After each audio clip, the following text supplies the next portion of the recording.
পূর্ণিমা কিচেনে আপনাদেরকে সবাইকে স্বাগত। আজকে পূর্ণিমাকে ছাড়াই আমরা রান্নাঘরে চলে এসেছি। আজকে নিজেদের মতো আমরা রান্না করব, তাই তো আজকে আমরা রান্না করব ভাপা ডিমের কোরমা। তার জন্য এখানে 6টা ডিম নিয়েছি।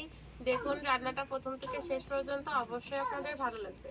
আমি তো বলেছি আজকে আমরা ভাপা ডিমের কোরমা করব, তো তার জন্য তো প্রথমে আমাদের ডিমটা ভাপাতে হবে। তা আমি এখন কড়াইয়ে দিয়ে দিচ্ছি জল। আমরা এরকম একটা সিলভারের বাটি নিয়েছি। আপনারা যে কোনো ঢাকনাওয়ালা বাটিতে বা অথবা কেক মেকিং করা ওই বাটিগুলো ব্যবহার করতে পারেন। 6টা ডিম নিয়েছি। এভাবে এক এক করে ডিমগুলো ভেঙে সুন্দরভাবে গুলে নেব।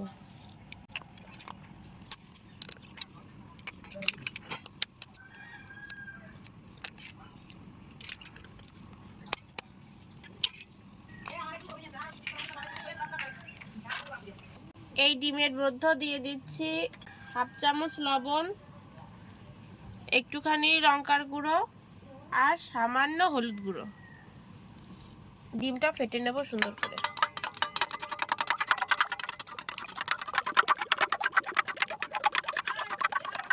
বাটিটার ভিতরে একটু তেল দিয়ে দিচ্ছি, দিয়ে সুন্দরভাবে তেলটা মাখিয়ে নেব। এই তেলটা দেওয়ার জন্য পরে যখন ডিমটা আমাদের ভাপানো হয়ে যাবে তখন তুলতে একটুও সমস্যা হবে না। তেলটা সুন্দরভাবে মাখানো হয়ে গেছে, এখন ডিমটা এর ভিতরে দিয়ে দিচ্ছি। এরকম একটা লোহার স্ট্যান্ডের ভিতরে দিয়ে দিচ্ছি। জলটা আগেই গরম হওয়ার জন্য দিয়েছিলাম, তো জলটা তো ফুটে গেছে। এখন এই ডিমেরিটা বসিয়ে দিচ্ছি। এভাবে আমরা 10 মিনিট মতো জলটা ফুটিয়ে নেব।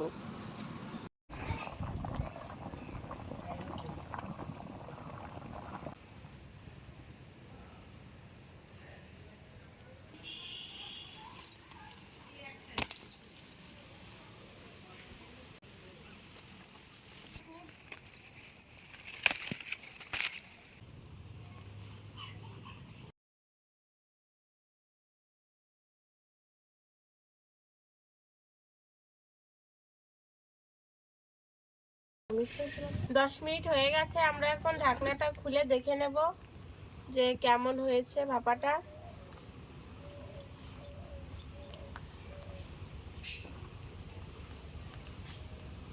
এই দেখুন ভাপাটা কিন্তু প্রায় হয়েই গেছে। এরকম একটা শলার কাঠি দিয়ে চেক করে নিচ্ছি। দেখুন কাঠিতে কিন্তু একটুও লেগে নেই।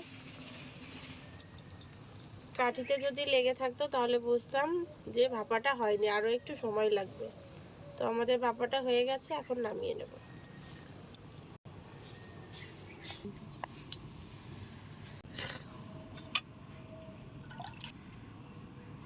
এখন সুন্দরভাবে পিস পিস করে কেটে নেব।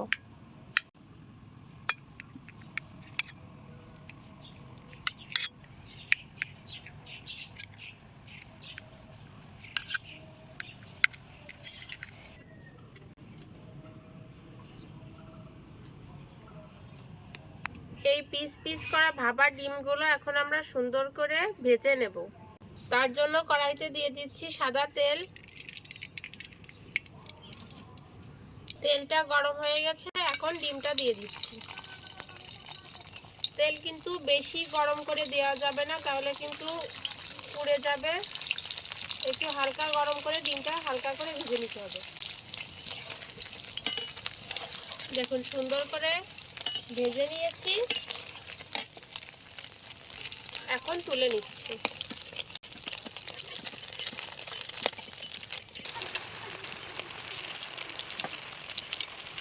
তো আমাদের ভাজা হয়ে গেছে। ফোড়নে দিচ্ছি কিছু গোটা গরম মশলা আর জিরে।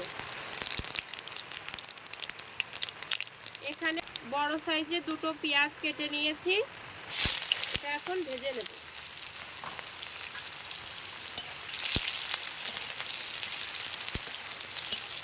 পেঁয়াজটাকে সুন্দর বাদামি করে ভেজে নিয়ে তারপরে বাকি মশলাগুলো এখানে ব্যবহার করব। পেঁয়াজটা কিন্তু বেরেস্তার মতো অতটাও লাল করব না, একটু বাদামি হলেই এখানে দিয়ে দিচ্ছি আদা রসুন বাটা।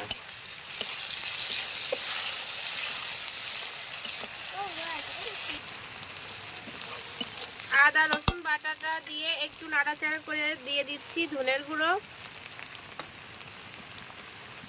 একটু লঙ্কার গুঁড়ো, সামান্য হলুদ গুঁড়ো।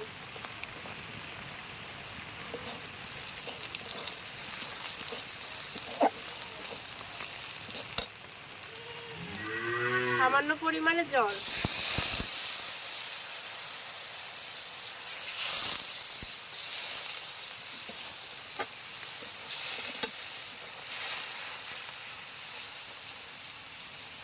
দিয়ে দিচ্ছি একটু জিরে বাটা। সব রকমের গুঁড়ো ব্যবহার করলেও তরকারিতে জিরে বাটাটা ব্যবহার করলে অনেক বেশি মানে টেস্ট হয়, গ্রেভিটা অনেক সুন্দর হয়। তো চেষ্টা করবেন জিরেটা কাঁচা জিরে বেটে ব্যবহার করা। দিয়ে দিচ্ছি স্বাদ মতো লবণ। আর এখানে 5-6টা কাঁচা লঙ্কা চিড়ে নিয়েছি, সেটাও দিয়ে দেবো।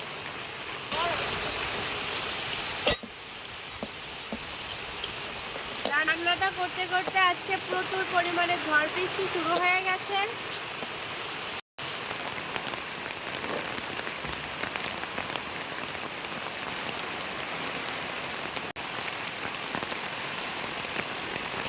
মশলাটা আমাদের সুন্দরভাবে কষা হয়ে গেছে। আমি এখানে কোনো প্রকার জল ব্যবহার করছি না, দিচ্ছি হচ্ছে নারকেলের দুধ। নারকেলের দুধ না থাকলে আপনারা এখানে গরুর দুধটাও ব্যবহার করতে পারেন।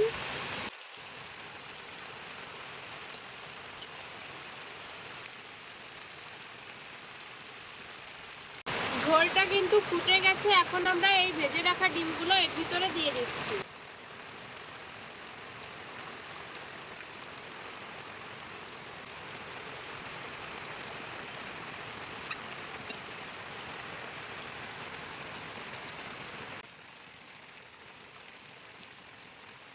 দেখুন ঝোলটা কত সুন্দর ফুটছে। এখন আমরা সামান্য পরিমাণে একটু চিনি দিয়ে দেব। কোরমাটা কিন্তু মিষ্টিও হয়, তো আজকে আমরা মিষ্টিটা না ঝাল ঝাল করে রান্না করেছি। তো অন্য কোনো একটা ভিডিওয় আপনাদের মিষ্টি কোরমাটাও শেয়ার করব। দেখুন ঝোলটা কিন্তু একদমই শুকিয়ে গেছে। তো যে হালকা পরিমাণে ঝোলটা আছে এটা কিন্তু নামানোর পরে এই ডিমটা টেনে নেবে। তো হালকা হালকা একটু গা মাখা রাখার জন্য আমরা এই পর্যায়ে ঝোলটা নামিয়ে নেব।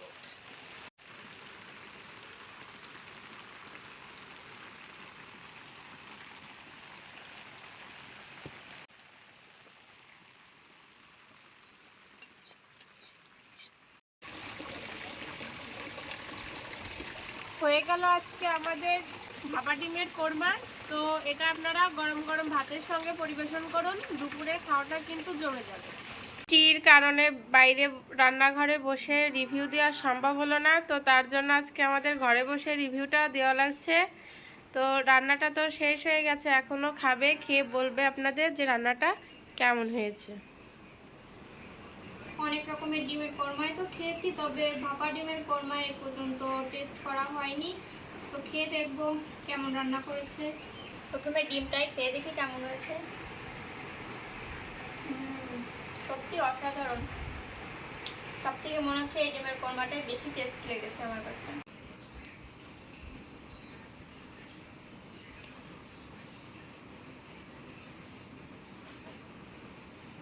ডিমটা একদম রসে টুকু করছে।